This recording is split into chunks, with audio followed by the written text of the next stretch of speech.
नदी जो पाणी हमेशह मिठो हूंदो आहे छो त हू ॾींदी रहंदी आहे। सागर जो पाणी खारो लॻंदो छो त हू वठंदो आहे। ऐं नाले जो पाणी दुर्गंध ॾींदो आहे छो त हू बीह रहंदो आहे।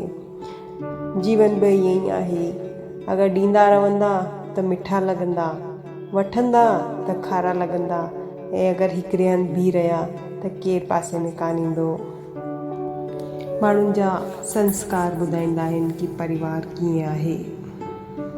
ॻाल्हि ॿोल जो तरीक़ो ॿुधाईंदो आहे कि इंसानु कहिड़ो आहे। बहस ॿुधाईंदी आहे कि ज्ञान केतिरो आहे। नज़र ॿुधाईंदी आहे कि चरित्र कहिड़ो आहे। स्पर्श ॿुधाईंदो आहे कि नियत कहिड़ी आहे। ऐं वाणी ॿुधाईंदी आहे कि सुभाउ कहिड़ो आहे। सुख ऐं दुख त पंहिंजे नसीब सां मिलंदा आहिनि।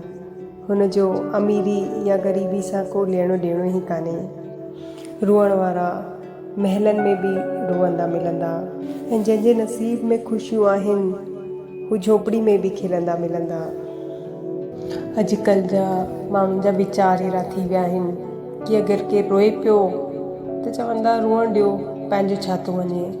पर अगरि केरु खिलंदो मिलियो त सोचंदा पतो त कयो अहिड़ो छा पियो करे कि एॾो ख़ुशि आहे। अगरि पंहिंजी बुरी आदतूं समय रहंदे न मटंदा त हू आदतूं तव्हांजो समय मटे छॾंदियूं।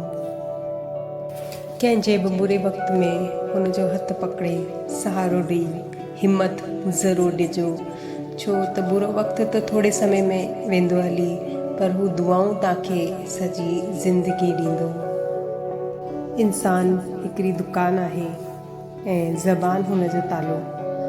तालो खुलण खां पोइ ई ख़बर पवंदी आहे दुकानु सोने जी आहे या कोयले जी।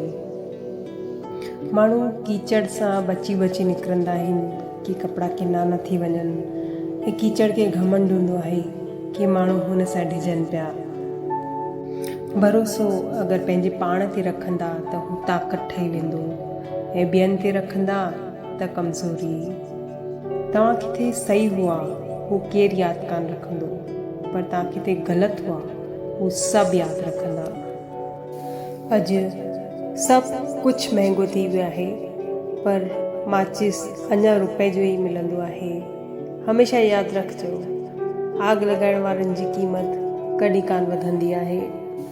रिश्ता निभाइण हर कंहिंजे बस जी ॻाल्हि कान हूंदी आहे। पंहिंजी ख़ुशियूं छॾणी पवंदियूं आहिनि ॿियनि जी ख़ुशियुनि जे लाइ।